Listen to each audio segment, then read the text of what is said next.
Hello, Mindful Tribe. Welcome to this weekly recap. It's been a few months and I just took a little break. Um, and the horses got a little break too.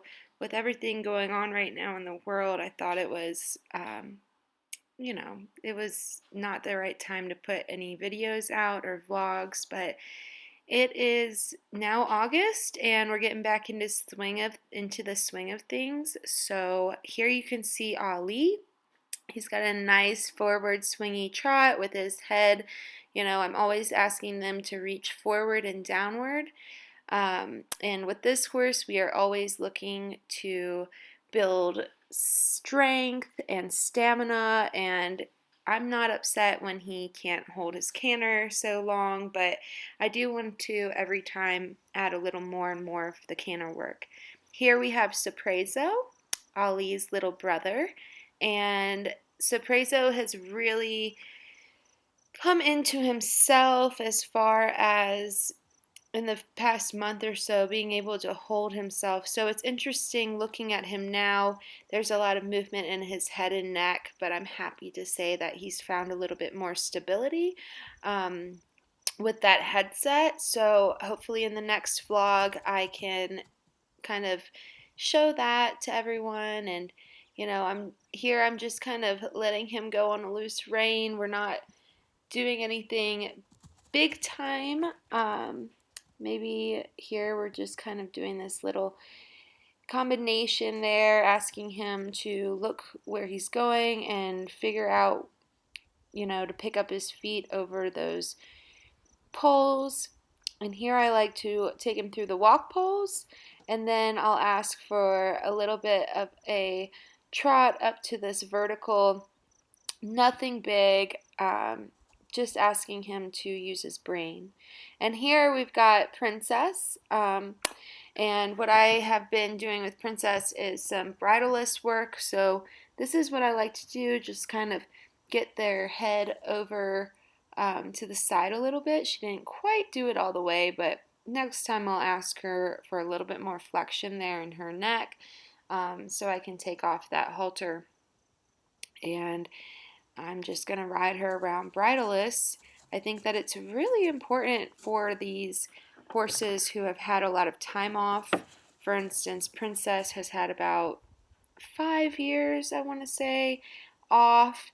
And so for me, when I'm working a horse that's had a lot of time off like that, I want them to be 100% comfortable with me on their back and nothing on their face or in their mouth.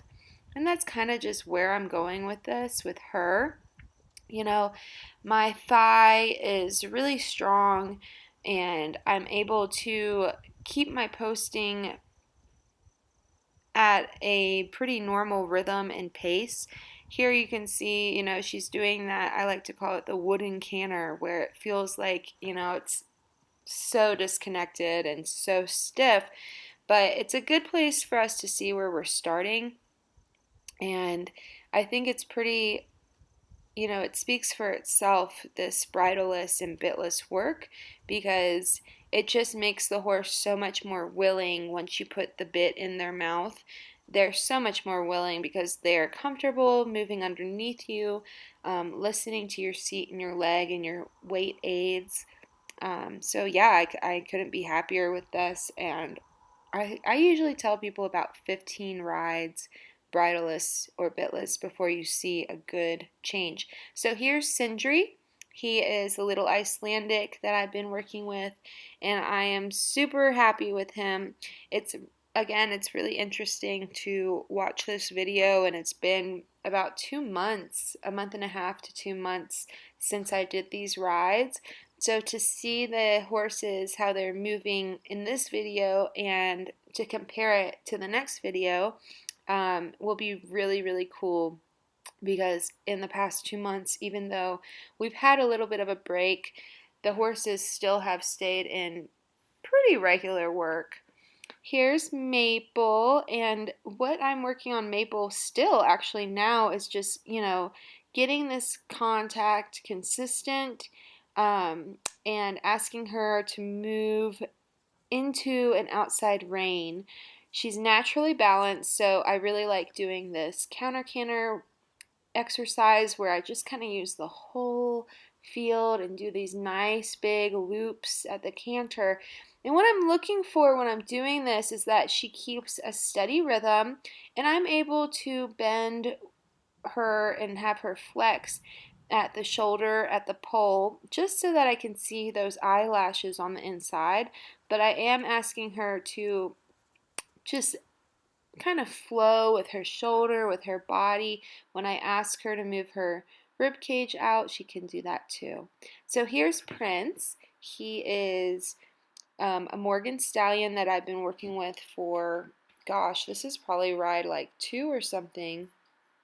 And what you see him doing now is his thing. Like he'll just throw his body to the inside when he's uncomfortable or when he's screaming at a mayor, or it could be anything this horse does, where he doesn't, or where it could be anything that this horse doesn't want to do, and then he'll just kind of throw his body to the inside because it's easy for him to lean that haunches to the inside and not really work over his back quite as much.